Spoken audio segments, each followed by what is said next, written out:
Hi everyone, Gian here. Our Bible verse for today is all about Acts 4, verse 27 to 28. Yan. So, sa kasamaan ng tao, kayang kumilos ng Diyos at gumawa ng mga mabubuting bagay kagaya ng pagliligtas ng buhay ng marami. So, sabi sa Acts 4, verse 27 to 28. Yan. Sabi dito, Indeed, Herod and Pontius Pilate met together with the Gentiles and the people of Israel and the city, to conspire against of your holy servant of Jesus and anointed. So, nagtipon-tipon si Herodes, Pontius Pilate, yung mga hintil, yung mga Roman soldiers, the people of Israel, yung mga liderato, yung mga elders of Israel, nagtipon-tipon sila. Nagsabwatan sila laban kay Jesus Christ. Whom you anointed, they did. Sabi dito they did what your power and will had decided beforehand should happen. Ganun po makapangyarihan ang Diyos natin.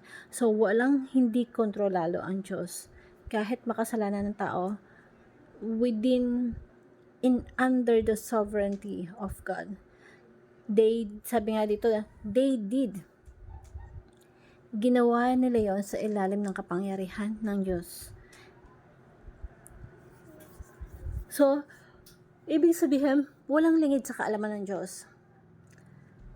Na lahat ng ginagawa ng tao, hindi lingid sa kaalaman ng Diyos. At yung mga tao na yon, ginagawa nila din yung kasamaan under the control of our God. Pero, lagi po natin iisipin na kahit magtipon sila or itong mga bagay na to nangyayari kasi para maisagawa yung mga bagay na tinakda ng ating Panginoon Diyos. So, sinasabi nila dito sa Diyos, nagkatipon sila upang isagawa ang lahat ng bagay ng inyong itinakda nung una pa man ayon sa inyong kapangyarihan at kalooban.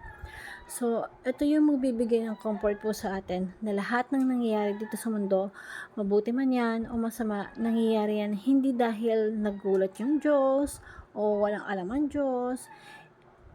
So, lahat ng bagay, lahat ng nangyayari within and under sovereignty of control and power of God. So, yung mga bagay nangyayari sa buhay natin, masama o bagay, hindi pwedeng mangyari yon na walang permission ng Diyos. Kahit nga si Santanas nung tinukso niya si Job, humingi pa siya ng permission kay God. So, the first stage of this verses, Jesus fulfills the life of Joseph. So, mag-focus tayo kay Joseph at kay Jesus, diba? Now, kapag nagbabasa tayo ng Bible, so, maging Old Testament, ipinapahayag na ng Diyos sa atin kung sino si Jesus Christ, kung ano yung ebanghelyo. Si Joseph is isang representations or sabi natin picture na anino ni Kristo, si Joseph, na someday may ipapanganak na Messiah, at yung Messiah na yun, and he is the greater of Joseph, a type of Christ. So, makikita natin yung similarity ni Joseph and ni Jesus. So, marami silang similarity na kumbaga makikita natin na yung Messiah is inihayag na sa pamamagitan ng larawan ni Joseph sa buhay ni Joseph. And napaka po na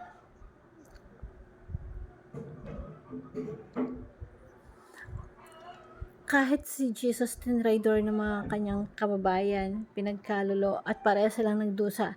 Si Joseph nagdusa, Jesus nagdusa, hindi dahil sa kanilang kasalanan, kundi dahil sa mga tao na sa paligid nila. Number 2, Jesus suffer in order to save many lives, to save many people. Kung paano si Joseph nagdusa para sa kanyang pagdurusa, kumilos pa rin ng Diyos. para kung ano yung will niya is mailigtas pa rin yung maraming tao. Jesus also suffered in order to save many people. At pangatlo, Jesus sits at the right hand of God. And ang crucial dito sa verse na to is si Joseph, after niya magdusa, nakulong siya, diba, sa dungeon, na mula doon, iningat siya ng Diyos at ginawa siyang pangalawa sa pinakamataas. Naging vice president siya or second in command ng isang paraon. So, basically, yung Pharaoh, yung hari sa panahon ni Joseph, he was ruling through Joseph. Nagahari siya sa pamamagitan ni Joseph. Si Jesus ganun din. Mula sa dungeon ng kamatayan, iningat siya ng Diyos. Inupo sa kanan ng trono ng Diyos upang ang Diyos ay maghari sa pamamagitan ng ating Panginoong Jesucristo. And right now, God is ruling through Jesus Christ. That's why Jesus Christ is the King of Kings, the Lord of Lords. God's ruling through Jesus Christ, our Messiah. And yung suffering, yung pagdudusa or kamatayan, si Jesus kasi yun yung pinakalabis niyang pagdudusa ay yung cross. At kung paano ahon si Joseph mula doon sa pagkalagpak, sa pagkakulong doon sa dungeon, muli siyang inangat ng Diyos at inupo sa tamang posisyon.